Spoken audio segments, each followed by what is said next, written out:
Hey, good morning and welcome to our Monday edition of Unstoppable Entrepreneur Live. It is season 2, episode number 6. It's a little bit exciting and awesome. Let's see if I can get that a little bit more straight because my OCD is kicking in. Okay, that's a little bit better. All right, so good morning and welcome, and I trust that you're all incredibly fabulous on this beautiful, beautiful Monday, Sunday if you're in the States and in the European nation.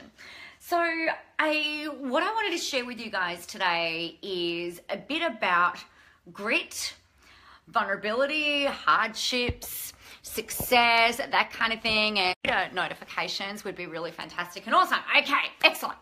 So some things that I've learned over the years is that it's not just a matter of you getting this business out there, right? It's not just a matter of you launching your product, promoting your product, making that stuff happen. It's also really important for us to be able to embody particular kinds of qualities. And really, in my mind, it's about really learning what success really takes and being able to really embody that. And some of the things that I think are not as talked about, or they're kind of like gleaned or like brushed over, is the importance of grit, the importance of being vulnerable, and the importance of really sharing you and sharing your story. And if you think about it, in my industry, there are so many people that do this stuff. There are so many people who are coaching. There are so many people who are mentoring. There are so many internet marketers out there. It's like, you trip over them every time you walk outside type thing. They're everywhere. So what is it that really sets you apart in your industry? And that's the first part about any kind of marketing, really. And I believe that it's about embodying you and sharing your stories. Now, that's not necessarily the most easiest thing on the planet to do, though, right? I mean, if you think about it, there's a bunch of different people that have got similar stories to you, perhaps, but a big thing that tends to come up is that people get really scared about being judged, about feeling or having that sense of shame kick in and things like that. And I think that really sucks because you've come a really long way, right? The mere fact that you're even wanting to start a business or the thing that I think about is, all right, well, what has happened in my life? Like, what experiences have I had that I can use to, number one, help teach and educate and build rapport and things like that, but really help you guys to understand a little bit more about what makes me tick.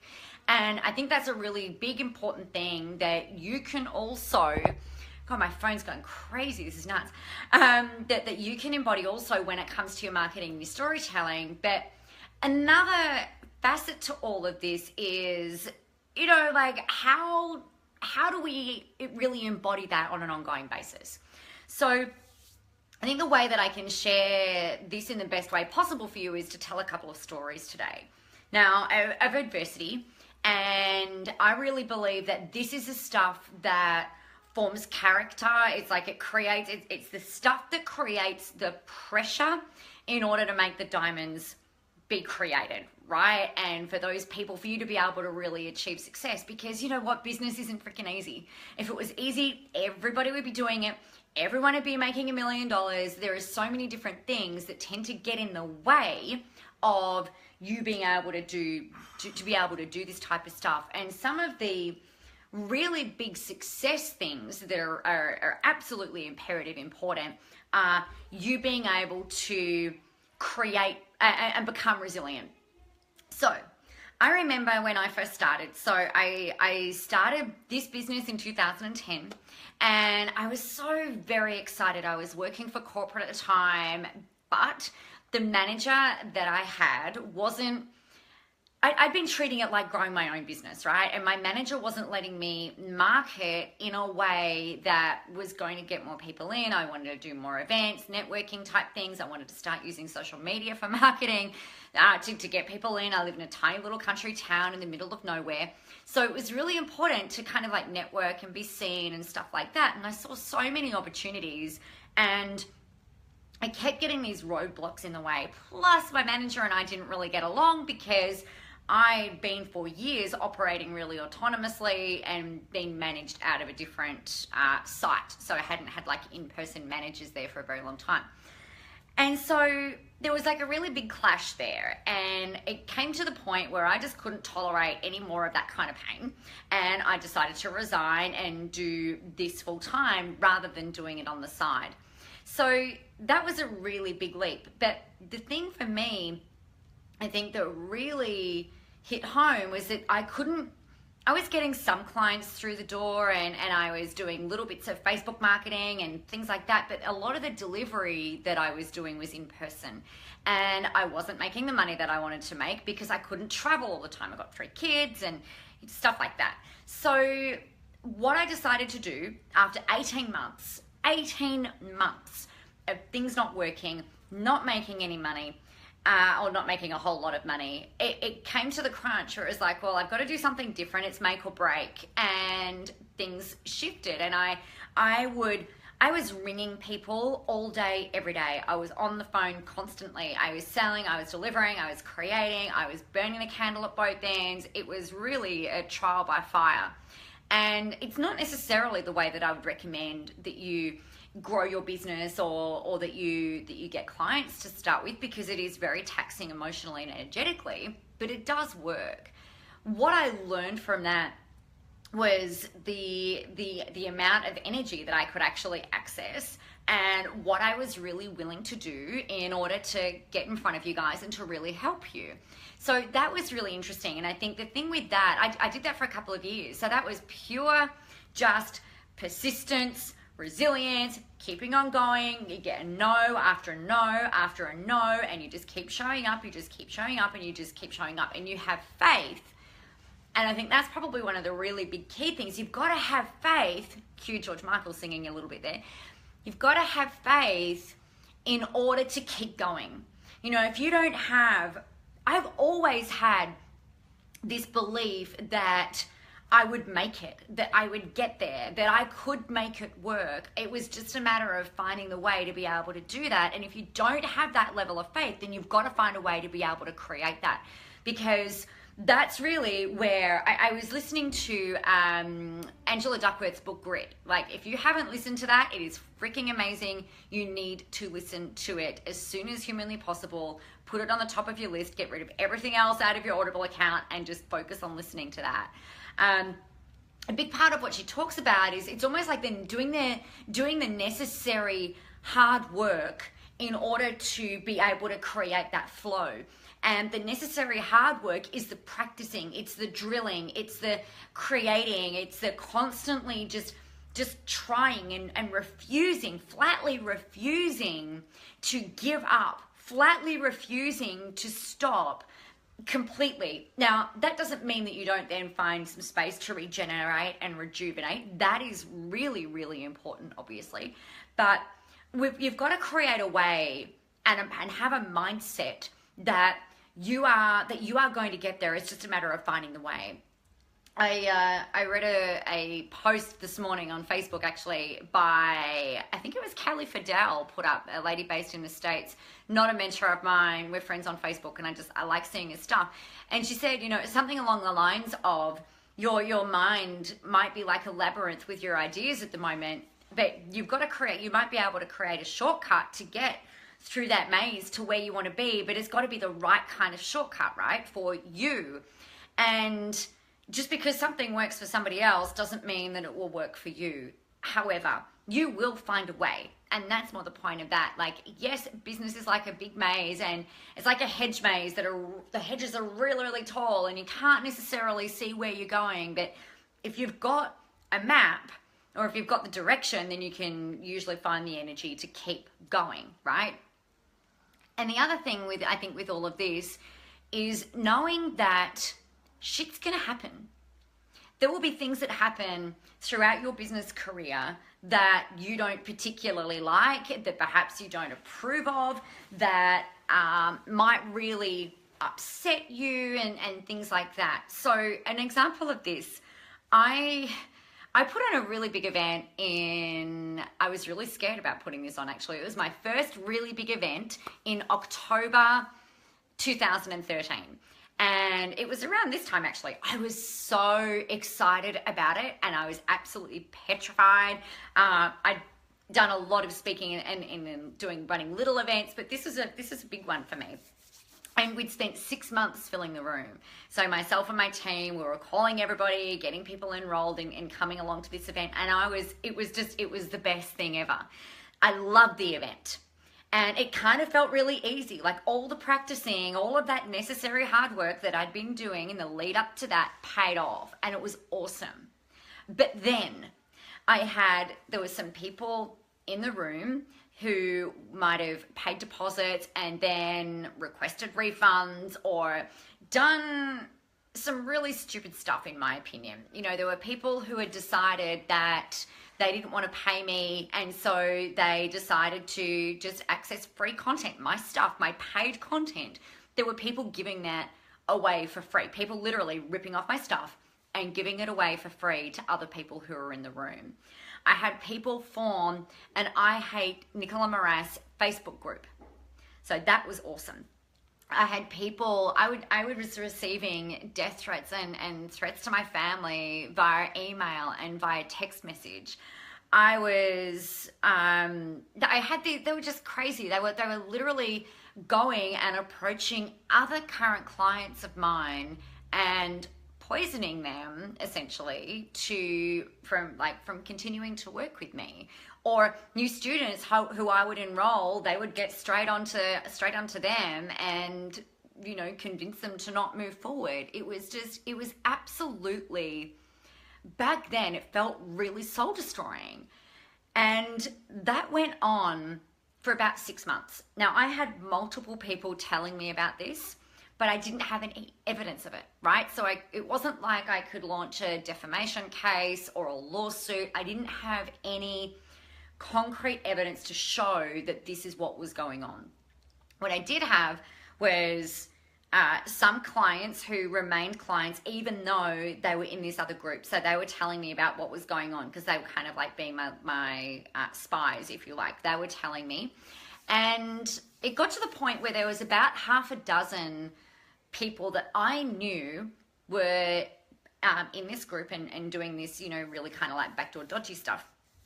And what had happened, so throughout my programs, the way that what I sold people back then was into an 8-week online program that included a 2-day event. So in my mind, if somebody had completely fully paid and had been through the program or a current student of mine, I would invite them to the event because, you know, they were entitled to that. So I knew that there were about half a dozen of these girls that were playing kind of both sides. And I had this decision to make as to whether I would invite them to this particular event. So we're fast forward, this is the start of 2014 at the moment. Now, I didn't think that they'd actually turn up, right? Integrity is one of my top values. You know, if I sell you something, then I will do my absolute damnedest to make sure that you get everything from me that you could possibly get, right? And so we had these women who I'm in this quandary because I've sold them stuff. These particular girls had fully paid. And I'm like, well, I can't not deliver on what it was that I'd sold to them. So I had to, in my mind, I had to invite them to come along, and I did not think that they would do that. Well, they showed up. They actually showed up in the room. I was gobsmacked. Absolutely astounded. And I've turned up on stage, I have delivered, I've answered every one of their questions. One of them didn't come back after lunch on the first day. One of them didn't come along that night for drinks. Another one didn't attend the following day, and 3 of them remained. So half of them, you know, couldn't even stay in the room, which was kind of interesting. By the by, what happened was on the last day, I've delivered, I've answered every question, I've given them absolutely everything and then more to make sure that they had everything. They left the room, I've gone to my phone, I've blocked and deleted, unfriended, removed them from everything that they could possibly be removed from to make sure that, you know, I didn't ever want anybody being able to say that Nicola didn't deliver on what it was that she'd sold. That was one of the hardest things up to that point, one of the hardest things that I had to do. Like, can you imagine being in a room, there was 15 people in the room, and 6 of them are in an I hate your name group in Facebook and giving your content away to other students. It was freaking ridiculous. And what I learned from that was that, you know, I will do what it is that I say that I'm going to do, and nobody can ever say that I don't deliver. I knew that I could rise above, and creating a new boundary was really, really powerful and really, really important for me. Did it hurt? Hell yeah. I'm someone who really likes people to like me. So, you know, to think that there was this group of people, you know, kind of like festering like little crabs in a bucket saying all of this stuff about me was really hurtful. But it really, at the end of the day, didn't have anything to do with me per se. It was about them. And so that was a really big lesson in how to deal with stuff. And as a result of a lot of that, we put some really firm boundaries in place, even firmer terms and conditions. I put in some community standards and things like that with the way that people behave and these types of things. But I guess the reason that I wanted to share that particular story with you is that, you know, people can be arsey. People won't always do the work. They won't always show up. They won't always implement. Some people will, and that's really, you know, that's amazing and that's excellent, but not everyone will. There are ups and downs in business, and there you will face adversity. Hey, Jez, you will face adversity because you're throwing yourself out there and you're putting yourself out there in the public eye, but it doesn't have to be a bad thing. You know, if you think about adversary, the word adversary, it's where you're up against an opponent, right? It doesn't mean they're horrible or evil or nasty or anything like that. Yeah, it's just there's somebody who has, you know, an equal desire to win as perhaps you do. It doesn't have to be a bad thing, but we can use that. And this is where I think that resilience piece really kicks in, and also the grittiness, because hell, you know, learning to walk wasn't easy, but you still weren't able to pick yourself up, dust yourself off, and, you know, keep learning how to do that type of thing. So the big thing here is about learning. It's about leveraging your experiences. And anybody who tells you that building their business has been easy, it's not. All right, you will get no's. You'll get more people say no to you most of the time than what you will who will say yes. Like if you've got 10 people, so this ties into your sales calls, it ties into your marketing and everything else. You'll have 10 people, right? Out of 10 people, 3 people will say, yes, that sounds great. 7 people on using the law of averages, 7 people will say no. So you've got to get used to people saying no to you in order to get to the people who are going to say yes, right? Out of your Facebook marketing campaigns, out of 10 campaigns, you'll probably have 5 that won't work. And that's okay. You've just got to find the 5 that will work and then back that horse and leverage the shit out of that. Yeah. You might have out of, you know, people, clients that come to work with you, half of the people might implement and half of them may not. You know, it's just really, you know, it's just the lay of the land. It's just how it is. There is nothing that you can create that is going to make everything will not be bang on every single time. You know, really that's just that. That's really it.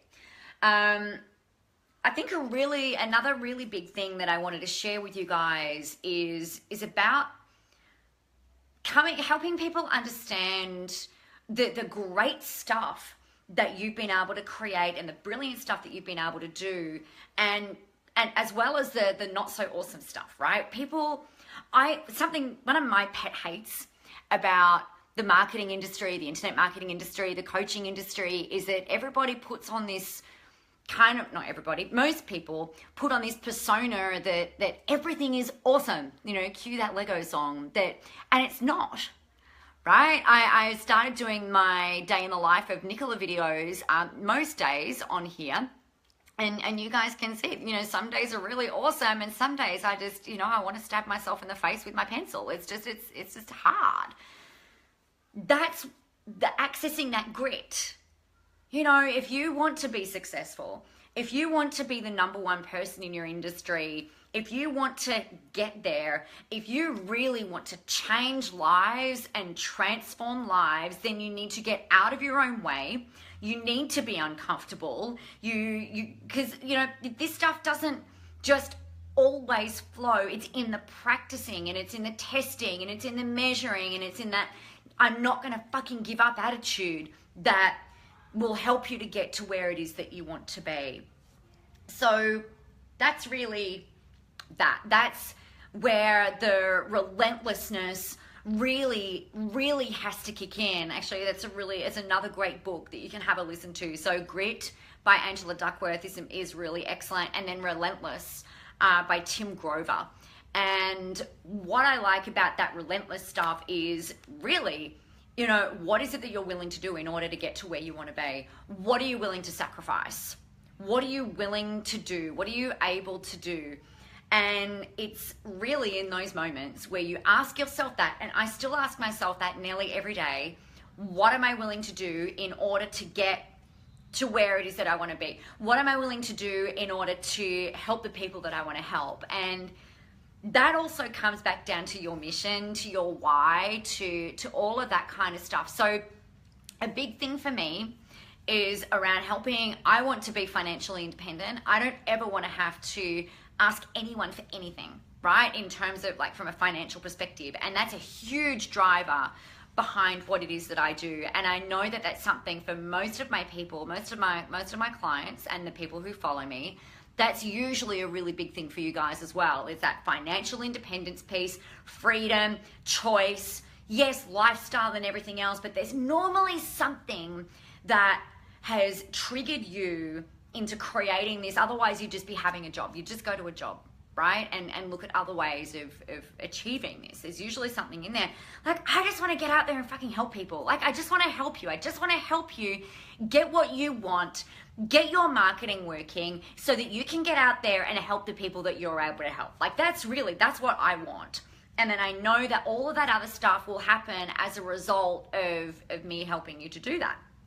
So you've got all of that, but not everyone, and Tim Grover explains this really well, not everybody is built or to be able to do that right from the get-go. You know, you've got to have a driver. There's got to be something within you that really propels you forward, because it's really easy to blame other people, right? Hey Michael, hey McNish, thanks Marie. I know that, you know, I've had mentors that have ripped me off and it's really sucked. I've had campaigns that haven't worked. I've had people form I Hate Nicola groups. I've been threatened to be sued. I've made a bucket of money and had no money in my account, right? We've been through so much over the years, it's not even funny. But it's really easy to blame somebody else for that, right? It could be very, very easy for me to blame previous mentors, previous trainers, the internet, other people, my accountants. You know, it could be a very, very easy thing to blame a whole lot of other people. But really, part of that resilience and the grit and all of that stuff that you need to embody to get to where you want to be also has to come, like the other part of that is personal responsibility and learning from the great stuff, learning from the shit stuff, right? I barely haven't worked, the last few weeks I have, but before that, I've taken about nearly 3 months off because I've been really tired, and I've had another bunch of mean girls raise their heads, which hasn't been particularly nice, particularly when I've been really tired and I've been pushing really hard for about 7 years. And that's been really tough. And what that has meant is that my turnover's gone through the floor. I haven't done very much marketing, so the lead generation's died up. I didn't have the desire or the energy to really put much out there because I've been really badly burned. And when I've decided to come back to work and go, you know what, actually this is still what I want to do, and you guys are really who it is that I want to keep helping, and I don't want to go anywhere. It comes back down to, well, again, what are you willing to do? What am I willing to do? What am I willing to do in order to keep showing up and putting myself out there and getting in front of you guys? And that's really the key for you as well. What is it that you are willing to do? Are you willing to use your stories to inspire and motivate other people? Are you willing to share yourself on social media and in your marketing in order to reach the people that you really want to reach? Are you willing to get uncomfortable, like really fucking uncomfortable with putting yourself out there, with being seen, with not having everything perfect, with maybe being judged, with maybe being called a greedy person because you have big financial goals? Which is okay, by the way. You're allowed to. I don't know what this bullshit is with people judging other people about how much money they make or how much money they don't make or what car they decide to buy or how many clients they have or whatever. Like, tall poppy syndrome is freaking live and thriving, and I freaking hate it. Are you willing to put yourself in the firing line? And it doesn't always happen, but are you willing to do that? Are you willing to really kind of bear it all? Not literally, because that's a bit awkward. But are you willing to really throw yourself out there and put your heart out there in order for your people to connect and engage with you?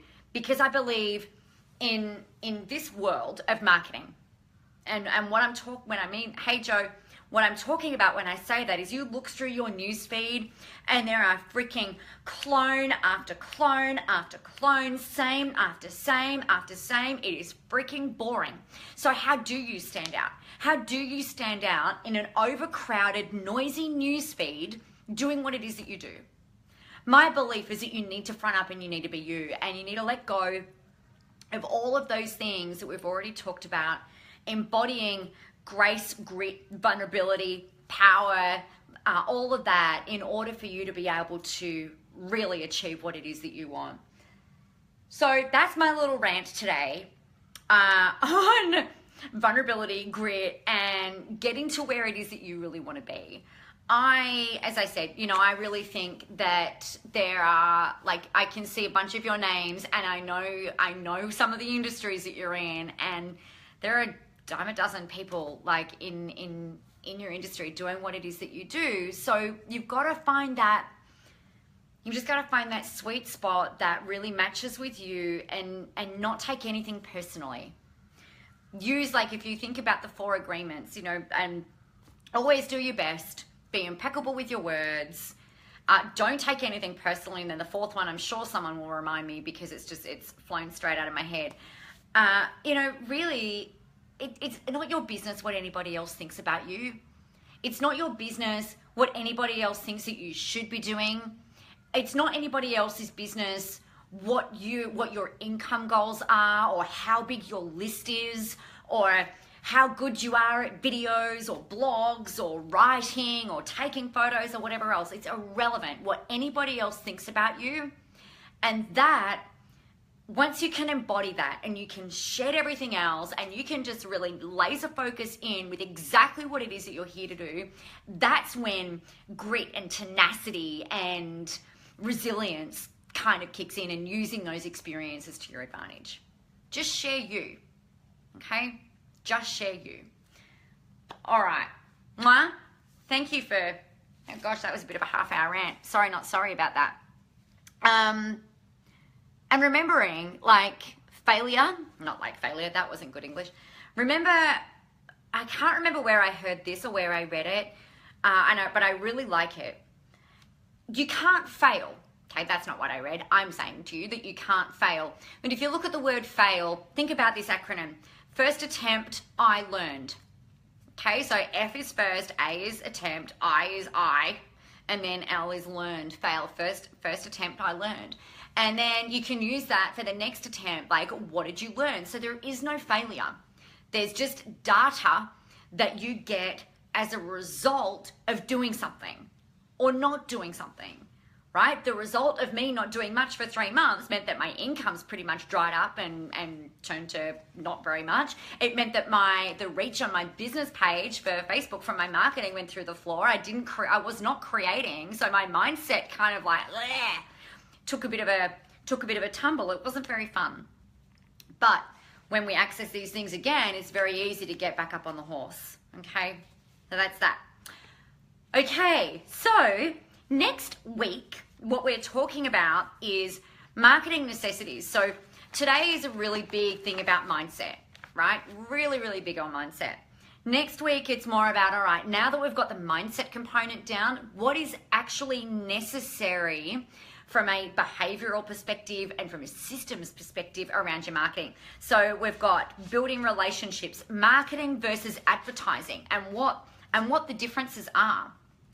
The way that you want to make it work, how to build a funnel, niching, and that type of thing. So that's going to be what we're looking at next week, more of the practical application of a lot of what we've already talked about this season, but also really embodying this stuff that we've talked about today. All right? Excellent. If you guys have any questions, let me know. I will put the links to the names of this. Oh, don't make assumptions. Thanks, Joe. That was the other one. Impeccable with your word. Don't take anything personally. Always do your best. And then don't make assumptions. That's a really big one. Outstanding. Cool bananas. All right, guys, any questions about anything, please make sure that you leave them below here. Let me know that this has helped you. Tag someone who needs a little bit of ranty goodness in their life if that's what they need. Other than that, I will see you next week live from the couch for Unstoppable Entrepreneur Season 2, episode number 7. All right, guys, have an amazing Monday. See you, love you, bye. Mwah.